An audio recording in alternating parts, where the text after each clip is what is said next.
All right, let's say you're a murderer. You don't even try to hide it. Want to see the ice pick in my trunk? All those missing women. Yeah, that was me. And the officer's like, well, you are really friendly. All right, this is basically what's happened with the Jehovah's Witnesses in Norway. The verdict came in last week. The Jehovah's Witnesses won. And anyone who knows me knows I'm no Walter Cronkite over here. So if you really want, a nitty-gritty breakdown of this case, avoidjw.org is a fantastic resource. I'll leave a link in the bio. Also, my husband, you may know him as EXJW Analyzer. He's doing a lot of comprehensive coverage, so you can check his videos out too. Here's my 2 cents about the Norway case in 5 points.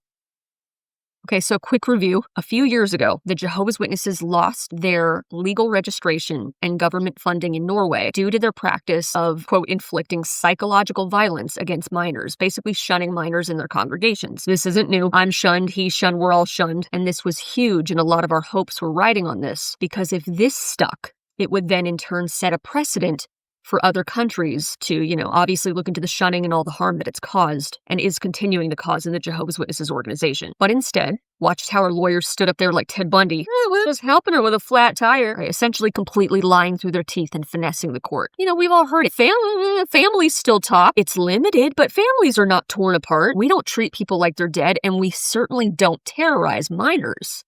Despite having numerous former members who are now adults who were once shunned as minors give their testimony about how being shunned gave them PTSD, nightmares, completely just fucked up their heads, can't function in everyday life, can't form real connections with other people because their trust in humanity is completely shattered. Basically, Watchtower did everything in its power to downplay the severity of the shunning. And the Norway judges were basically like, well, he is really handsome. And so the Jehovah's Witnesses appealed the original ruling and won all the way up the chain to the Supreme Court. Okay, what am I saying? I know this isn't comforting right now, but Watchtower are narcissists, and narcissist actions are always short-sighted. So basically for now, the organization, as an institution, I'm not griping about individual Jehovah's Witnesses. I'm talking about Watchtower lawyers, like the people at the top. As an institution is extremely manipulative, extremely skilled at getting what they want, duping the court. And tying back to what I was saying, the first mistake they made was trying to fight this at all. Why? This is not a good look.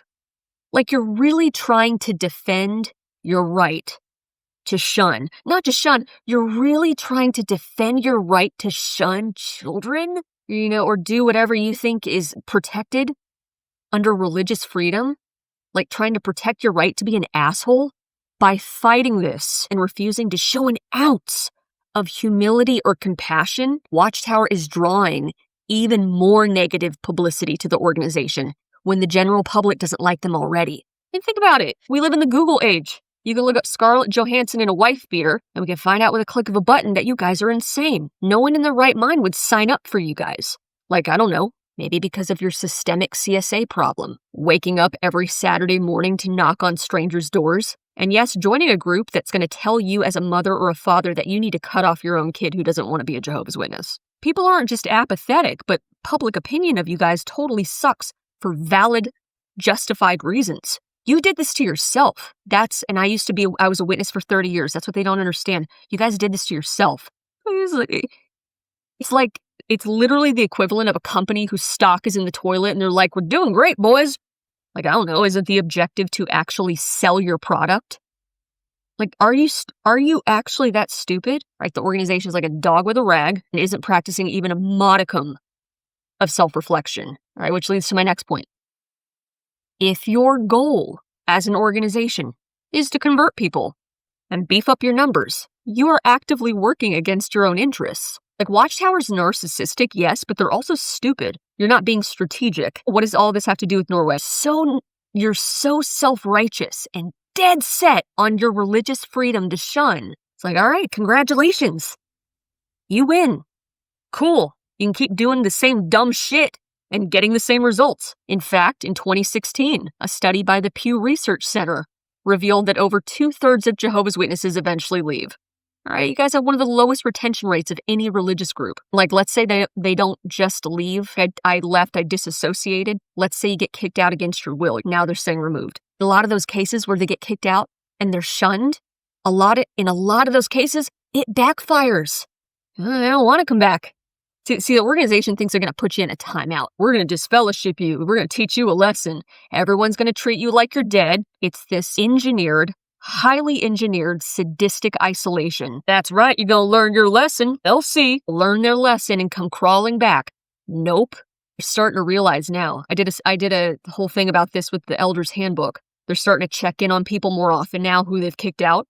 Because they're bleeding. A lot more people are making that trade. They don't get it. Like, a lot more people are making that trade now. Like, fine. Shun me, mom and dad. You freaking weirdos. I'm not playing this game. Like, enjoy paradise without your kids. They're not thinking. So Norway, what I'm trying to say is Norway is just another example of Watchtower shooting themselves in the foot and sabotaging their own retention rate. Again, I realize that's probably not the most comforting thing or news you want to hear right now, but let's take this even further. A lot of those people who leave, they start to speak up. So long as you shamelessly insert yourself into people's private lives, destroy family bonds, rob children of their innocence in multiple ways, you are creating a new apostate every day. Like, I have people reach out to me all the time. They have some sort of project or idea or thesis, some sort of idea that they want to present, but they see me as some sort of like conduit or platform, to present their idea. Start a channel or make a video. And the reason I say that is because you feel very strongly about it. Feel very strongly about what this organization has done to you and your family. Put yourself out there. People need to see your face. I firmly believe it would make more of an impact, or it would be more powerful coming from you because you are willing to stand on business and put yourself out there. Then other people who may be secretly PMO, might be from your home congregation or whatever, maybe they're secretly watching YouTube, they know they're not supposed to, but oh, holy crap, I know this person. They know you. It's like, their brain explodes. Like, damn, I'm on the same page. I never knew he or she felt that way. So basically, you're inspiring these other people, and then it's a domino effect. You have massive potential to make an impact. And then all of this to say, this cumulative visibility between all of us, and I'm not saying we're all going to like kumbaya and hold hands and be best friends. I'm not saying that. What happens is it weakens Watchtower's grip and narrative, because you got all these people who are willing to speak up and say, yeah, me too. All I'm saying is don't dismiss the power of your voice, because again, they're not thinking this through. If Watchtower wasn't so cruel and short-sighted and just disconnected from reality, former members wouldn't feel so strongly about this. You'd leave another church, I don't go to church. My daddy was the pastor, but no thanks, it's not for me. Or mom loves church, but it's not really for me. And we're not talking about that. We all know that. We get it. We come from something similar, but their specific denomination doesn't have this legion, basically, of, shunned former members and defectors whose lives were heavily impacted from what they came from. Oh, but Bethany, I'm just one person. Hey man, this could be you, or this sassy little teal number. You could have made this bad boy right here. We all know they're told people who leave are mentally diseased, or, they work for Satan, they're evil. We all know how this works. But this recent illustration, we've all seen it, or most of us have seen it, that they published, I think it was just last year, is proof that your efforts do matter. It's this cumulative effect I'm talking about.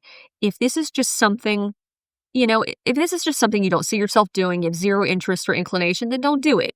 The point is that Watchtower knows that their influence is waning, so they have to churn out propaganda images like this one to try to control the flow of information, which again, I find funny because it's achieving the exact opposite. Like, all you're doing is sparking curiosity in the minds of people who might already be on the fence.